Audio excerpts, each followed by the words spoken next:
Hello बच्चों, let's understand this question. The question says a current of I ampere is flowing through each of the bent wire as shown in the shown the magnitude and direction of the magnetic field at O. तो यहाँ पर हमें दे रखा है कि यहाँ पर कोई करंट फ्लो कर रहा है, मान लो करंट I फ्लो कर रहा है यहाँ पर। अब ना जो करंट के कारण इस पॉइंट O पर हमें मैग्नेटिक फील्ड यहाँ पर शो करना है, कितना मैग्नेटिक फील्ड हो सकता है तो वो हमें बताना है। तो कोई दिक्कत वाली बात नहीं है, सिंपल सा क्वेश्चन है। हालांकि अब अगर यहाँ पर देखें, इसने कितना एंगल सबटेंड किया हुआ है पाई/2, और यहाँ पर जो एंगल सबटेंड हो रहा है वो कितना एंगल हो गया, 3 पाई/2 हो गया। इसकी रेडियस है r डैश और इसकी रेडियस कितनी है r। तो हम मान लेते हैं इसको सेक्शन 1 बोल देते हैं, इसको सेक्शन 2 बोल देते हैं। तो ड्यू टू सेक्शन 1, तो ड्यू टू 1 की अगर बात कर रहे हैं तो B1 जो वेक्टर है वो मैं लिख दूंगा यहाँ पर, that is mu not I upon 4 pi r radius हो गया, और एंगल कितना सबटेंड कर रहा है, दैट इज पाई/2। अब यहाँ पर अगर डायरेक्शन की बात करें तो डायरेक्शन की अगर बात करें दैट इज इनवर्ड, वो किधर आएगी मेरे को, क्रॉस और इनवर्ड है ना, ठीक है।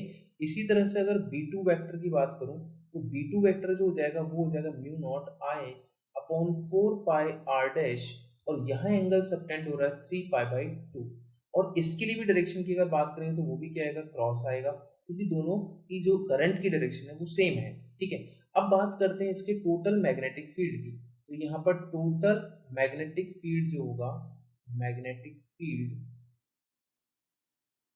वो हम काउंट कर सकते हैं।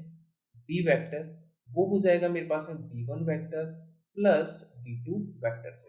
तो B1 वेक्टर का वैल्यू कितना है हमारे पास, म्यू नॉट आई अपॉन, यहाँ पर इसको थोड़ा सॉल्व कर लेते हैं हम लोग। तो सॉल्व करने पर ये हो जाएगा 8r, ठीक है, प्लस यहाँ पर हो जाएगा mu naught 3 mu not I upon यहाँ हो गया 8r डैश, ठीक है। तो जो कॉमन आ सकता है वो हम कॉमन ले लेते हैं। यहाँ पर कॉमन लेकर देखें तो हो जाएगा mu not I upon 8 common हो गया। अब यहाँ हो जाएगा 1 upon r plus 3 upon r dash, ठीक है। तो 3 अपॉन r डैश। तो ऑप्शन देखें हम लोग, अगर ऑप्शन की बात करें तो ऑप्शन हमको मिल रहा है यहाँ पर, फोर्थ ऑप्शन हमको यहाँ पर काउंट हो रहा है। तो फोर्थ ऑप्शन इस क्वेश्चन के लिए यहाँ पर क्या होगा, सही होगा। अगर हम बात करें तो ऑप्शन 4 हमारे लिए सही है। तो आई थिंक आपको ये जो क्वेश्चन है वो समझ में आया होगा, बिल्कुल सिंपल सा कॉन्सेप्ट था। Okay, I hope this is best for you. Thank you.